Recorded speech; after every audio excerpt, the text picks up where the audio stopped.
Hello दोस्तों, आपका knowledge point में बहुत स्वागत है। आज मैं अपने कुछ टिप्स की बात करूँगा जो मैंने अपने 12th के बोर्ड के एग्ज़ाम में मैंने अप्लाई करी थी और मेरे को बहुत ही अच्छा रिज़ल्ट जिसमें मेरे 90 प्लस नंबर मेरे को देखने को मिले।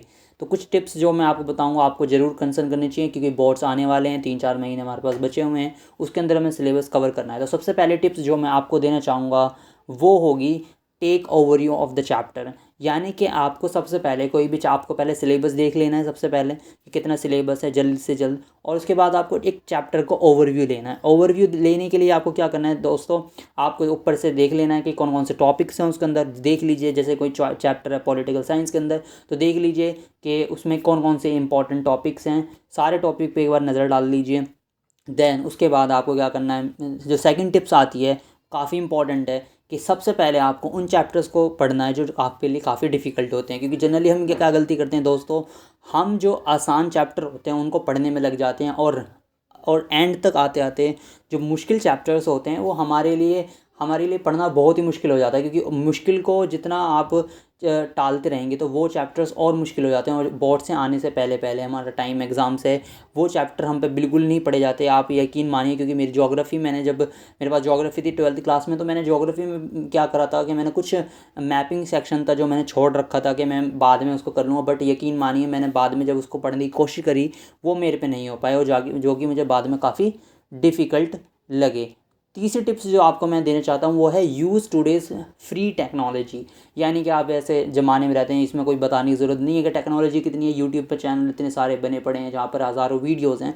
आपको चूज़ करना है कि आपको कौन सा चैनल आपको, या कोई सा जो टॉपिक आपको, कौन सा टीचर आपको समझा सकता है। तो कोई इसमें हर्जाई नहीं है, कोई इसमें कुछ बड़ा इशू नहीं है। आप कोई भी कहीं भी जाइए, फ्री चैनल्स होते हैं जो यूट्यूब पे, मैं पेड की बात नहीं कर रहा हूँ, जो फ्री चैनल्स हैं उस पर आप जाके फ्रीली आप वीडियोस देखिए। क्योंकि वीडियोस देखने से हमारा माइंड क्या होता है, काफ़ी कैचअप करता है और हम जल्दी से चीज़ों को समझना स्टार्ट कर देते हैं। तो सबसे पहले जो समझने की ज़रूरत ये है कि आप वीडियोस जाके देखें, और आप चाहें तो उसको थोड़ा स्पीड कर बढ़ा लें, क्योंकि स्पीड का ऑप्शन होता है यूट्यूब में, तो उसको स्पीड बढ़ा कर उस चैप्टर को देख लें। क्योंकि हमारा जो माइंड है वो जल्दी से कैचअप कर लेता है, और हम वीडियोस को देख लें। उसके बाद आप एक चैप्टर का ओवरव्यू ले सकते हैं। ये बेस्ट टेक्नोलॉजी है आज के वक्त में, तो आप उसका यूज़ कर सकते हैं। चौथी जो चीज़ है वो बताना चाहता हूँ कि अगर आप चाहे ओवरव्यू ले रहे हैं चैप्टर का, चाहे आप सब कुछ कर रहे हैं, चाहे आपने ओवरव्यू ले लिया, आपने यूट्यूब पे वीडियोस भी देख ली, लेकिन आप कॉन्फिडेंट नहीं हैं, आपको ये डर लग रहा है कि मैं नहीं कर पाऊँगा, या फिर आपके अंदर ये हेजिटेशन हो रही है कि मैं नंबर नहीं ला पाऊँगा, तो ये सबसे बड़ी गलतफ़हमी है। क्योंकि बिकॉज़ मैं भी 10th से पहले मेरा भी लेवल काफ़ी लो था, बट मैंने जैसे जैसे अपने पर काम करना स्टार्ट करा तो रियलिटी में मेरे पे आपको रिज़ल्ट दिखे। क्योंकि 11th क्लास तक मेरा जो हिंदी का जो सेक्शन था वो काफ़ी वीक था, मुझे हिंदी समझ में नहीं आती थी क्लियरली, और जो काफ़ी व्याख्याएँ आती थी वो काफ़ी डिफ़िकल्ट होता था। बट मैंने 12th क्लास में वर्क करा और मैंने टीचर की थोड़ी सहायता ली, तो अब रियलिस्टिकली ये मैं आपको दिखा भी सकता हूँ कि ये चीज़ मैंने खुद देखी कि जो मेरा रिज़ल्ट था उसमें काफ़ी एक बहुत बढ़ोतरी दिखाई देने मिली, और 90 प्लस मेरे हिंदी में नंबर आए, जो मुझे आज तक भी यकीन नहीं आया कि मेरे इतने नंबर कैसा है। वो सब था मेहनत का। जो फिफ्थ पॉइंट जो आपको मैं देना चाहूँगा मेरे दोस्तों, वो है वर्क ऑन योर वीकनेस।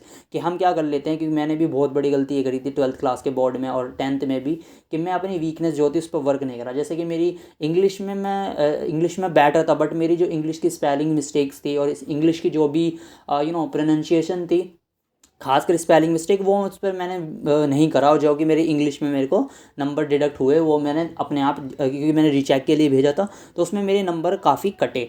तो आपको वीकनेस पे वर्क करना है। यानी आपकी जो वीकनेसेस है, जो आपको लगता है कि आपके पास वीकनेस है, जो किसी भी सब्जेक्ट में आपके ज्योग्राफी पॉलिटी, क्योंकि मैं एक ह्यूमैनिटीज़ सब्जेक्ट से आया हूँ, तो मुझे काफ़ी अंडरस्टैंडिंग है कि ह्यूमैनिटीज़ में कौन कौन से सब्जेक्ट वीक हो सकते हैं। क्योंकि मेरी क्लास में कुछ बच्चे थे, उनका इकोनॉमिक काफ़ी वीक था, तो उन्होंने इकोनॉमिक को सोचा, वो टालते रहे, और जब रिज़ल्ट आता है आपका, तो आपको, या आपका पेपर आता है, आपको वही आपकी वीकनेस जो होती हैं वही एक तरह का मॉन्स्टर बन के आपको पूरा ख़त्म कर देती है। तो सबसे पहले ये ध्यान रखना है कि वीकनेस पे वर्क करना, कोई भी सब्जेक्ट हो, कोई भी टॉपिक हो, वीकनेस पे। जो फिफ्थ पॉइंट की हमने बात कर ली आज, तो उसके अलावा मैं आपको एक एक बोनस पॉइंट देना चाहता हूँ, जो कि मुझे नहीं लगता आपको कोई देगा। वो है, रिवीजन इज़ द की। आप सोचेंगे ये तो सबने को पता है, बट यकीन मानिए गाइस कि रिवीजन बहुत ज़रूरी है। आप चाहे रिवाइज उसको करें एक बार पढ़ने से नहीं करें, क्योंकि मैंने भी 12th क्लास के बोर्ड में कम से कम मैंने एक एक बुक को 4 4 5 बार 6 6 बार मैंने उसको पढ़ा, और जब जाके भी क्लियर नहीं हुई। तो आपको रिवीजन करना है। अब की बार काफ़ी आसान है, क्योंकि आपको MCQs में क्वेश्चन आ रहे हैं पेपर में। तो आप क्या कर सकते हैं, बेसिकली आप मेजर बुलेट पॉइंट्स को ध्यान में रख सकते हैं, उनको लिख सकते हैं। और ज़्यादा आपको लिखने की तो प्रैक्टिस नहीं करनी है, बट आपको बार बार उनको फैक्ट्स को देखना है, और वो काफ़ी ईजी है। अगर आपको ये मेरा थोड़ी सी सजेशन अगर आपको अच्छा लगा हो, तो आप मेरे चैनल